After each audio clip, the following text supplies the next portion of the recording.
Bonsoir à vous tous. Bienvenue à notre étude biblique du mercredi soir. Bienvenue à ce temps d'analyse du message du manuel de vie qui édifie le croyant et lui permet de grandir dans les voies du Seigneur. Nous allons considérer ce soir la tentation du chrétien. La tentation du chrétien. Je spécifie la tentation du chrétien puisque nous allons examiner un texte biblique qui adresse spécifiquement la tentation pour l'enfant de Dieu. Nécessairement, la tentation est une réalité pour le non-sauvé, pour celui qui n'a pas cette nouvelle vie en Jésus. Le tentateur agit aussi dans sa vie. De plus, l'inconverti est intimement lié au système de ce monde et sa nature déchue le presse à faire ce qui est mal sous le soleil. Toutefois, ce soir, regardons particulièrement la tentation du chrétien, de l'enfant de Dieu, de celui qui connaît personnellement le Seigneur. Et c'est un sujet très important pour lui, puisque sa marche avec son Dieu dépend de sa résistance envers la tentation et envers le mal. Dieu est lumière et il faut marcher dans la lumière. 1 Jean chapitre 1, versets 5 à 7 nous dit, si on veut être en communion avec le Seigneur. Moi, j'ai toujours aimé ce que Paul dit à l'église de Corinthe, une église très problématique. Une église que Paul appelle charnelle, dans 1 Corinthiens 3 au verset 1. Alors qu'il exhorte ces enfants de Dieu-là, il leur dit dans 1 Corinthiens 10 au verset 13, comme introduction ce soir, juste un petit encouragement pour nous en face de la tentation, il dit « Aucune tentation ne vous est survenue qui n'ait été humaine, et Dieu, qui est fidèle, ne permettra pas que vous soyez tentés au-delà de vos forces, mais avec la tentation, il préparera aussi le moyen d'en sortir afin que vous puissiez la supporter. » Donc Dieu est fidèle. Il gère parfaitement les tentations de notre vie. Il pourvoit toujours la victoire sur la tentation et il veut nous encourager ce soir pour qu'on puisse continuer à grandir dans sa grâce et à être de plus en plus victorieux envers cette tentation qu'il envoie dans notre vie. Ce soir, j'aimerais voir d'autres vérités que Jacques présente aux chrétiens sur le sujet de la tentation. Cherchez avec moi l'Épître de Jacques au chapitre 1. L'Épître de Jacques au chapitre 1, je vous le dis toujours, pour moi, l'Épître de Jacques dans le Nouveau Testament, c'est très similaire dans mon cœur au livre des Proverbes, parce que c'est très concret, c'est très précis, ça va directement au but de ce qu'on a besoin d'entendre. Sur le sujet de la tentation, Jacques, chapitre 1, au verset 12, on nous dit « Heureux l'homme qui supporte patiemment la tentation, car après avoir été éprouvé, il recevra la couronne de vie que le Seigneur a promise à ceux qui l'aiment. Que personne, lorsqu'il est tenté, ne dise « C'est Dieu qui me tente. » Donc Dieu est responsable, il est coupable. Car Dieu ne peut être tenté par le mal, et il ne tente lui-même personne. Mais chacun est tenté quand il est attiré et amorcé par sa propre convoitise. Puis, la convoitise, lorsqu'elle a conçu, enfante le péché. Et le péché étant consommé, produit la mort. Qu'est-ce que Jacques enseigne ici sur la tentation? Qu'est-ce qu'il voulait que les enfants de Dieu prennent à cœur et retiennent sur ce sujet tellement important? J'aimerais qu'on puisse considérer qu'il y a une bénédiction présentée ici sur la résistance. Il y a une bénédiction sur la résistance envers la tentation, envers le mal. Dieu bénit ceux et celles parmi ses enfants qui refusent de capituler au mal. Ses disciples qui refusent de suivre leur vieille nature, leur vieil homme, qui veulent glorifier Dieu autant que possible par une vie de pureté et de sainteté dans ses voies. Ça paraît tellement clairement dans l'Épître aux Corinthiens, la deuxième Épître aux Corinthiens. Puis je l'ai mentionné régulièrement, récemment. 2 Corinthiens 7 au verset 1, c'est dit « Ayant donc de telles promesses, bien-aimés, des promesses dans le passage d'accueil de la part de notre Père céleste, si on se sépare du mal et si on refuse de toucher ce qui est impur à ses yeux. » On voit ça dans le chapitre 6. Là, on commence le chapitre 7 au verset 1. « Ayant donc de telles promesses d'accueil de la part de Dieu, purifions-nous de toute souillure de la chair et de l'esprit, en achevant notre sanctification dans la crainte de Dieu. Là, si on revient dans Jacques chapitre 1, on voit cet encouragement-là à la pureté, cet encouragement-là à la résistance spirituelle, cet encouragement-là à marcher dans les voies de Dieu avec une belle carotte pour nous encourager à le faire. Remarquez la belle promesse dans Jacques chapitre 1 au verset 12. On nous dit « Heureux l'homme ». Heureux l'homme, béni soit un tel chrétien qui supporte patiemment la tentation, car, et voici pourquoi Dieu dit qu'il est heureux, qu'il est béni. Après avoir été éprouvé ou testé, la tentation, c'est toujours un test. Est-ce que je vais faire ce que Dieu veut ou est-ce que je vais faire ce que moi je veux? Est-ce que je vais suivre sa parole ou est-ce que je vais me soumettre à mes désirs? C'est toujours un test pour voir si on est vraiment de bons disciples et si on grandit en tant que disciple pour le Seigneur. Mais après avoir été éprouvé, remarquez, on nous dit, il recevra, heureux ce chrétien-là qui marche dans la justice, car il recevra la couronne de vie. Il recevra la couronne de vie. C'est la couronne des martyrs, d'après Apocalypse chapitre 2 au verset 10. La couronne de ceux qui ont offert leur vie entièrement au Seigneur, au point d'être prêts à mourir pour accomplir la volonté de Dieu. Ça fait juste penser dans Hébreux chapitre 12 au verset 4, ça dit « Car vous n'avez pas résisté jusqu'au sang contre le péché. » Être prêt à payer le prix pour rester droit, faire la volonté de Dieu, mais il recevra la couronne de vie que le Seigneur a promise à ceux qui l'aiment. Wow! Quelle belle promesse! Est-ce qu'on aime le Seigneur de tout notre cœur? Est-ce qu'on veut obéir à sa parole, à ses instructions pour accomplir sa volonté? Est-ce qu'on est prêt à résister patiemment aux tentations que le Seigneur permet dans notre marche ici-bas? Le théologien David Dockery décrit cette promesse de bénédiction en disant « Jacques a exhorté ses lecteurs à considérer la tentation du point de vue de Dieu, du point de vue du Seigneur. L'épreuve en elle-même de cette tentation n'est pas une occasion de choix, mais elle pouvait promouvoir de la joie dans le cœur du chrétien en produisant de l'endurance dans la vie de ce croyant de plus en plus consacré à Dieu. Alors qu'il résiste, il récolte plus de force pour résister la prochaine fois. Ceux qui supportaient la tentation avec persévérance allaient recevoir de Dieu une couronne de vie en récompense pour leur endurance dans les voies du Seigneur. Heureux ou béni un tel chrétien qui est prêt à accomplir la volonté de Dieu. Ô frères et sœurs, soyons de ceux et de celles parmi les enfants de Dieu qui supportons patiemment les tentations que Dieu envoie dans notre vie. Il y a une bénédiction sur la résistance. C'est ce que Jacques voulait qu'on comprenne. Maintenant, Jacques spécifie de même qu'il y a un tentateur, mais ce n'est pas Dieu. Il y a un tentateur dans notre vie, mais ce n'est pas le Seigneur. Dieu utilise des instruments pour travailler notre cœur, comme pendant la tentation. Mais ce n'est pas lui qui tente l'enfant de Dieu. C'est ça que Jacques voulait qu'on comprenne. Il n'est pas l'auteur direct de la tentation du chrétien.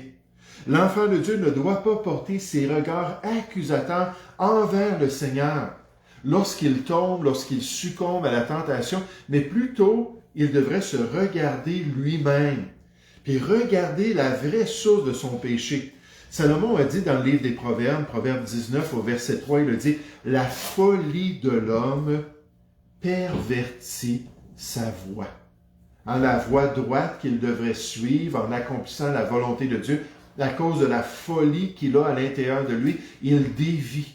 Il devient perverti, il s'éloigne du plan de Dieu. Là, ça dit la folie de l'homme pervertit sa voie, sa propre folie, sa propre corruption intérieure, et c'est contre l'Éternel que son cœur s'irrite. Jacques ne voulait pas que les chrétiens voient cela ainsi, qu'ils blâment Dieu pour les tentations, qu'ils blâment Dieu pour leurs mauvaises décisions, les temps où ils ont succombé dans la tentation, qu'ils accusent Dieu pour leur propre corruption et leur propre perversité. Parce que c'est leur propre folie qui les amène à se détourner de Dieu. Ça me fait penser à moi. Lorsque mes parents, un jour, j'avais 17 ans, m'ont annoncé qu'ils se divorçaient. Et ils m'ont demandé de choisir avec qui je voulais aller vivre. Soit avec mon père, soit avec ma mère. Et là, ils sont partis, on dit, on va aller prendre une marche, on va faire le tour du quartier, puis quand on va revenir, donne-nous une décision. Puis là, ils sont partis. Puis alors que je les voyais descendre dans la rue, je me suis tourné vers le ciel, vers le plafond dans la maison. Puis j'ai crié de tout mon cœur, « C'est ta faute! C'est ta faute si on vit cela! » OK, à qui est-ce que je parlais? J'étais un athée, là. À qui est-ce que je parlais? Puis en plus, c'est pas Dieu qui a forcé mes parents à se divorcer. C'est pas Dieu qui a fait pendant que 22 ans de vie de couple, ça se chicanait, ça se criait après, c'était pénible d'être dans cette maison-là. Et finalement, ils ont rompu leur relation. Et là, moi, ma réaction comme une personne vraiment humaine qui est décrite dans les Écritures, ça a été de lever le poing et de dire, c'est ta faute. C'est toi qui as fait ça. Regardez dans Jacques chapitre 1, au verset 12 à nouveau. On nous dit, « Heureux l'homme qui supporte patiemment la tentation, car après avoir été éprouvé, il recevra la couronne de vie que le Seigneur a promise à ceux qui l'aiment. Que personne, donc c'est clair là chez les chrétiens, c'est clair dans l'Église de Jésus-Christ, que personne, lorsqu'il est tenté, ne dise, « C'est Dieu qui me tente. » Puis là, on voit la réaction, n'est-ce pas, du chrétien. Puis là, on dit, car Dieu ne peut être tenté par le mal lui-même, et il ne tente lui-même personne. Vous vous rappelez, quand Job a été éprouvé, qu'est-ce que Dieu a fait? Il a dit à Satan, tiens, je te laisse aller. Puis touche, premièrement, tout ce qui lui appartient, mais ne touche pas à son corps. Il a laissé Satan, le tentateur, aller dans sa vie. Ensuite, qu'est-ce qu'il a fait? Il a dit, touche à son corps, mais ne lui enlève pas la vie. Puis encore une fois, il a utilisé l'instrument du malin pour venir faire ces choses-là. Il ne tente lui-même personne. Mais il dit, la vraie cause, dans le fond, c'est même pas le tentateur, le malin. C'est même pas le monde qui est autour de nous, qui veut nous amener dans la convoitise des yeux, la convoitise de la chair, l'orgueil de la vie. Dans le fond, le tout, c'est basé à l'intérieur de nous. C'est notre propre péché, notre propre nature. Ça dit, mais chacun est tenté quand il est attiré et amorcé par sa propre convoitise. Oh, mon pasteur nous disait toujours, lorsque vous tombez, reconnaissez donc que vous avez choisi de tomber. Arrêtez donc de trouver des excuses. Arrêtez donc de passer le blâme. Arrêtez donc de regarder les circonstances. Et dites à Dieu, Seigneur, là, change mon cœur parce que c'est ça le problème. J'ai pas d'amour pour toi, je veux pas t'obéir, je préfère suivre mes sentiments, je préfère me livrer à mon péché. Puis là, Dieu, j'ai besoin d'un changement intérieur. J'ai besoin que tu m'aides à t'aimer sincèrement de tout mon cœur. Le pasteur Wesley explique bien le texte. Il dit, ne blâmez pas Dieu pour la tentation. Il est trop saint pour être tenté. Il est trop aimable pour tenter les autres. Dieu nous met à l'épreuve, comme il l'a fait pour Abraham dans Genèse 22. Mais il ne nous tente pas et ne peut pas nous tenter. C'est nous qui transformons les occasions de tests, d'épreuves, en tentation. Parce que les tests, les épreuves, c'est Dieu qui les envoie pour vraiment nous révéler l'état de notre cœur, où on est rendu dans notre adoration de Dieu, dans notre piété dans le Seigneur. Puis là, c'est notre vieille nature, quand on décide de la suivre, qui amène ça comme une tentation, puis finalement, au lieu de résister, on succombe au mal. Et c'est nous. Une tentation est une occasion d'accomplir une bonne chose d'une mauvaise manière, en dehors de la volonté de Dieu. Est-il mauvais, par exemple, de vouloir réussir un examen? Bien sûr que non. Mais si vous trichez pour le réussir, vous avez commis un péché. La tentation de tricher est une occasion d'accomplir une bonne chose, réussir son examen, mais d'une mauvaise manière. Il n'y a rien de mal à manger pour satisfaire notre appétit. Mais si vous choisissez de voler la nourriture, vous êtes votre propre tentateur. Nous considérons le péché comme un acte unique, mais Dieu le voit comme tout un processus de notre cœur, puis il ne veut pas qu'on oublie que la tentation est accompagnée d'un appât qui fait appel à nos désirs charnels. Donc, il y a toujours là, comme le petit appât là, pour attraper là, le poisson, le petit ver ou peu importe quelle sorte d'appât. Puis là, le poisson voit ça, puis il vient le manger, tout ça. Mais il y a toujours un appât spirituel, une occasion de chute pour qu'on se détourne de Dieu. Puis là, il dit non seulement l'appât nous attire, mais il nous cache aussi la vérité que céder au désir nous portera finalement au chagrin et à des punitions dans notre vie. C'est l'appât qui est excitant. Lot ne serait jamais dirigé vers Sodome s'il n'avait pas vu les plaines bien arrosées du Jourdain. Lorsque David a regardé la femme de son voisin, il n'aurait jamais commis cet adultère s'il avait vu les conséquences tragiques incluant la mort de son bébé, le meurtre d'un de ses meilleurs soldats, Uri, la violation de sa fille Tamar qui est venue comme conséquence dans la famille. L'appât nous empêche de voir les conséquences du péché. Cherchez avec moi Jacques chapitre 4 pour montrer comment est-ce qu'en tant que chrétien, effectivement, on a toujours notre vieille nature. Il faut réaliser quelque part qu'on doit faire des choix drastiques. Paul le dit dans Romains 13 au verset 14, « Et n'ayez pas soin de la chair pour en satisfaire les convoitises. » On nous dit aussi dans Galates chapitre 5, verset 24, qu'il faut crucifier la chair avec ses passions et ses désirs. On nous dit dans Romains chapitre 6 au verset 12, on nous dit de ne pas obéir à la chair avec ses passions et ses désirs. Et à chaque fois, on nous dit déterminez de résister à votre propre nature. Quelqu'un a dit, mon pire ennemi, c'est pas le diable. C'est un pasteur qui disait ça. Mon pire ennemi, c'est pas le monde qui m'entoure. Mon pire ennemi se trouve à l'intérieur de moi. C'est pour ça que je dois marcher avec le Seigneur et dépendre de lui. Jacques chapitre 4 au verset 1. Dans l'Église de Jésus-Christ, d'où viennent les luttes et d'où viennent les querelles parmi vous? N'est-ce pas de vos passions qui combattent dans vos membres, à l'intérieur de vous? Vous convoitez et vous ne possédez pas. Vous êtes meurtriers et envieux et vous ne pouvez pas obtenir. Vous avez des querelles et des luttes et vous ne possédez pas parce que vous ne demandez pas. Vous demandez et vous ne recevez pas parce que vous demandez mal. Voici le motif, voici la raison, dans le but de satisfaire vos passions. Adultères que vous êtes. Ne savez-vous pas que l'amour du monde est inimitié contre Dieu? Elle se lève comme un guerrier contre le Seigneur. Celui donc qui veut être ami du monde sera ennemi de Dieu. En réalisant qu'on doit faire ce choix, en réalisant qu'on doit veiller sur notre propre cœur, s'assurer de laisser le Seigneur remplir notre cœur par son Saint-Esprit pour porter tous les beaux fruits que Dieu veut développer en nous. Encore le pasteur Worsby, je trouvais tellement que ses commentaires étaient adéquats. Lorsque Jésus a été tenté par Satan, il a toujours répondu à la tentation en s'appuyant sur la parole de Dieu. 3 fois, il a dit, « Il est écrit ».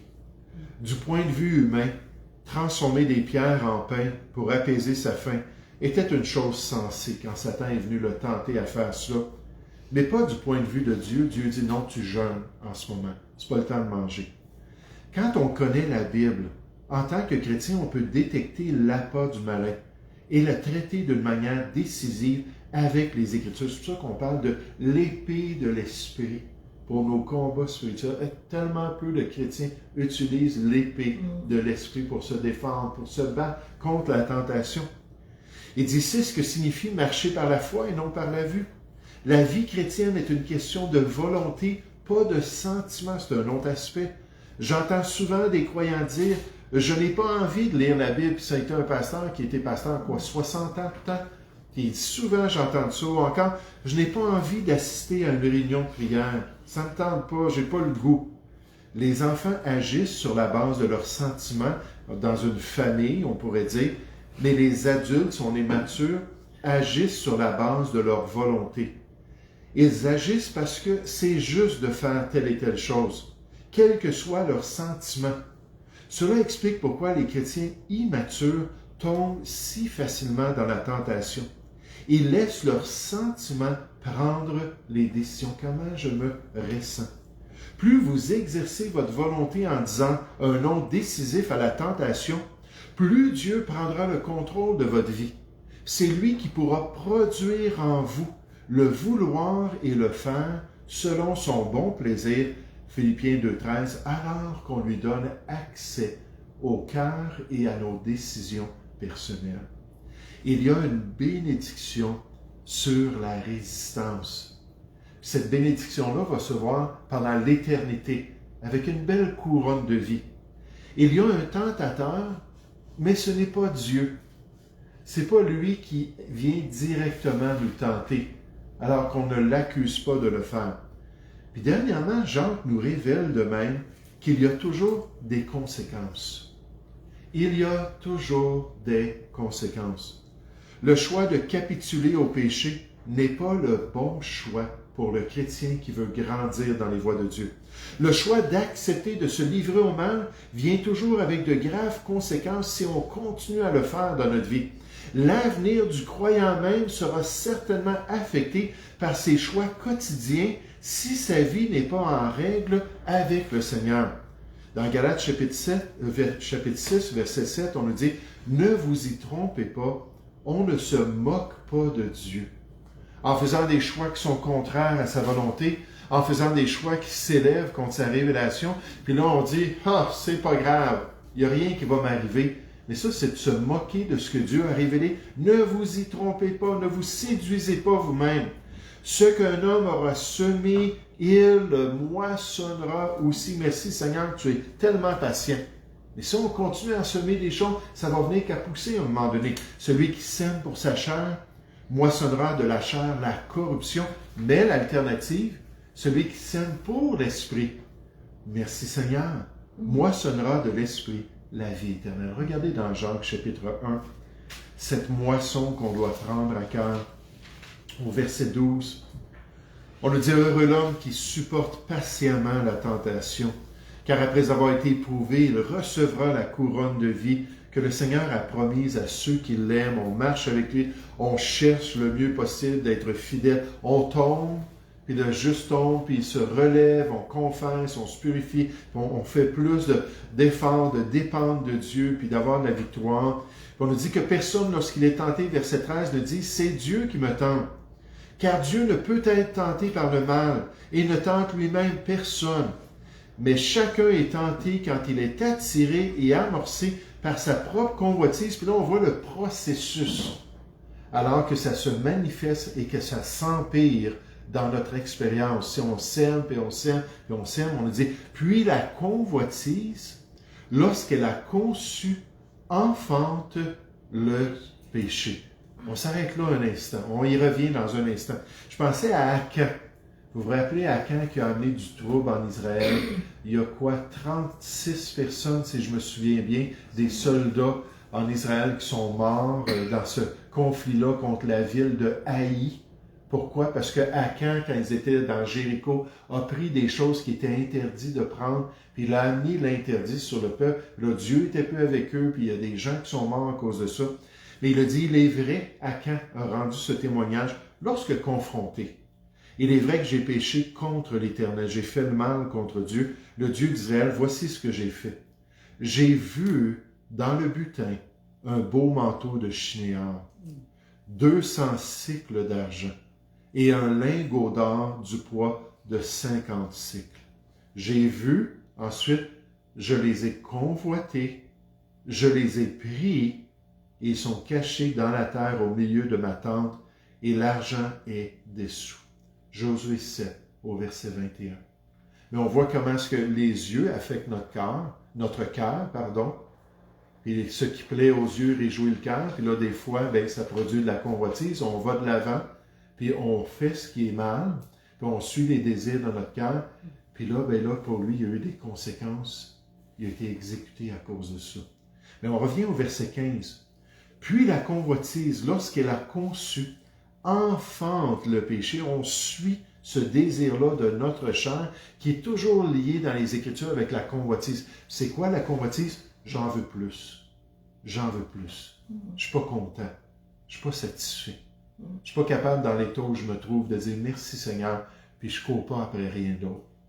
Puis il y a toujours ce désir-là d'avoir plus, puis plus dans une passion qui est impure, plus que dans une passion qui n'est pas selon le plan de Dieu. Puis là, on nous dit que la convoitise, lorsqu'elle a conçu, lorsqu'on la laisse se manifester, enfante le péché, on fait le choix, et le péché étant consommé, ultimement, produit la mort. Ça a été le cas dans le cas d'Acan, qu'il a dû être exécuté. Il est mort physiquement à cause de son péché. Dans Nombre 16, au verset 38, je ne sais pas si vous vous rappelez, Nombre 16, c'est le grand chapitre de la révolte contre Moïse et Aaron. Lorsque des hommes comme Coré, Dathan, Abiram et On, des chefs en Israël, puis là 250 autres chefs se sont levés, puis on dit tous sont saints, puis vous allez arrêter de dominer sur nous, puis nous on va décider pour l'avenir du peuple. Puis la Bible dit concernant ces gens-là, dans Nombre 16 au verset 38, qu'ils ont péché au péril de leur vie. Ils ont péché au péril de leur vie. En tant que peuple de Dieu, ils ont commis un péché qui a mené effectivement à leur mort. Puis Dieu a enlevé leur vie. Puis dans le Nouveau Testament, 1 Jean 5,16 nous dit qu'il y a un péché qui mène à la mort. Puis à un moment donné, Dieu va livrer quelqu'un à Satan pour la destruction de sa chair. 1 Corinthiens 5,5. L'esprit va être sauvé, mais nécessairement, il va arrêter de servir le Seigneur ici-bas. On a cet exemple-là que si on continue à semer ce péché-là, si on continue à laisser notre chair nous affecter, à consommer les désirs de notre chair, mais ça produit la mort. Ultimement, une séparation avec Dieu, une séparation dans notre relation avec Dieu. Romains 8,13 nous dit ça, mais aussi la mort physique lorsque Dieu peut dire à un moment donné, c'est assez. Ananias et Saphira, c'est assez. Puis il va enlever la vie à ces gens-là. La désobéissance engendre la mort et non la vie. Il peut s'écouler des années avant que le péché n'arrive à maturité. Mais lorsqu'il y parvient, le résultat, c'est la mort. Le pasteur Worsby nous dit, si nous voulons bien croire à la parole de Dieu et voir cette tragédie finale à chaque mois, Proverbe chapitre 5 nous dit toujours ça, c'est vraiment alléchant, la femme étrangère, mais à la fin, ce n'est que du trouble, ce n'est que de la souffrance. Et si on peut voir la tragédie finale de notre péché, ça va nous encourager à ne pas céder à la tentation, mais à accomplir la volonté de Dieu, parce que le salaire de notre péché, même en tant que chrétien, peut produire cette mort. Pas la mort éternelle, pas la perdition pour toujours, mais la mort physique alors que Dieu nous enlève de ce monde. Le pasteur Courson ajoute, « Le péché engendre toujours la mort, à chaque fois. Le péché tue les relations. Le péché détruit notre bonheur. Le péché ruine notre santé. Lorsque vous voulez dire aux enfants à quel point le péché est grave et ce qu'il fait, la meilleure chose à faire, c'est de les amener à la croix du Calvaire.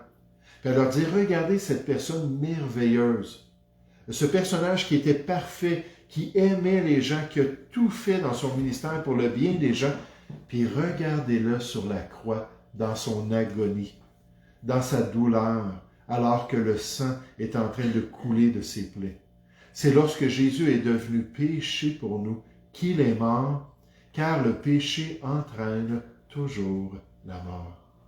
Oh, ce soir, quant à la tentation, la parole de Dieu révèle qu'il y a une bénédiction sur la résistance. Une bénédiction sur la résistance du croyant. Sur celui qui dit, Seigneur, j'ai besoin de ton aide. Seigneur, j'ai besoin que tu me changes. Mon esprit est bien disposé, ma chair est tellement faible. Transforme-moi. Amène-moi à l'image de Jésus qui résistait toujours à la tentation, qui a toujours accompli la volonté de son Père céleste, qui a toujours plu à son Père. Et ensuite, on voit qu'il y a un tentateur, mais ce n'est pas Dieu. Le pire des tentateurs dans les différentes tentations qu'on peut vivre, c'est notre propre nature. Et c'est pour ça qu'on doit marcher selon l'Esprit, Galates 5,16, pour ne pas accomplir les désirs de notre vieille nature, notre vieil homme, pour pouvoir être victorieux. Alors, il ne faut pas accuser Dieu, puis il faut se regarder nous-mêmes. Puis dernièrement, il y a toujours des conséquences. Si on choisit de faire ce qui est bien, puis semer pour l'Esprit, on moissonne de l'Esprit. Si on choisit de continuer à faire le mal, puis à continuer à désobéir au Seigneur, ultimement, on va enfanter la mort, puis on va avoir des conséquences tragiques dans notre vie. Puis Jacques dit, écoutez, comprenez ces choses. Comprenez ces réalités-là. Dieu veut vous bénir, Dieu veut vous récompenser dans l'éternité avec une belle couronne de vie. Ici-bas, il nous dit, c'est pas lui qui nous tente, puis il dit, regardez-vous donc vous-même avant de pointer le doigt vers moi. Et surtout de se rappeler qu'il y a des conséquences à nos choix. Il va toujours y avoir dans notre avenir des résultats, des décisions quotidiennes qu'on prend. Oh, en tant que frères et sœurs, il faut résister fidèlement à la tentation. Il faut grandir dans la grâce du Seigneur en maturité et sa sainteté va se développer de plus en plus en nous parce que le Seigneur l'a promis lui-même. C'est lui, 1 Thessaloniciens 5, 24, qui va le faire dans notre vie si on coopère avec lui. On va prier ensemble. Oui, Père Céleste, on veut te louer, on veut te remercier pour ce beau passage, encore une fois, de l'Épître de Jean et pour ces vérités importantes pour nous. Seigneur, tu nous dis que l'insensé se fait un jeu du péché. On ne veut pas être des insensés. Seigneur, au contraire, on veut réaliser les enjeux. On veut faire les bons choix, Seigneur. On veut saisir ta grâce. On veut marcher avec toi. On veut la puissance de ton Saint-Esprit pour nous permettre d'accomplir ta volonté. Alors, Père Céleste, on te prie pour chacun de nous. On te prie pour ceux qui nous écoutent. On te prie pour l'Assemblée en général aussi. Puisses-tu nous aider à aller de l'avant dans cette progression spirituelle, dans cette sanctification dans tes voies, pour aller de progrès en face de la tentation. Transforme-nous, Père Céleste, et réserve-nous cette couronne de vie parce qu'on la désire. Et on veut t'aimer ici-bas pour être récompensé aussi dans la gloire. Béni sois-tu au nom du Seigneur Jésus. Amen.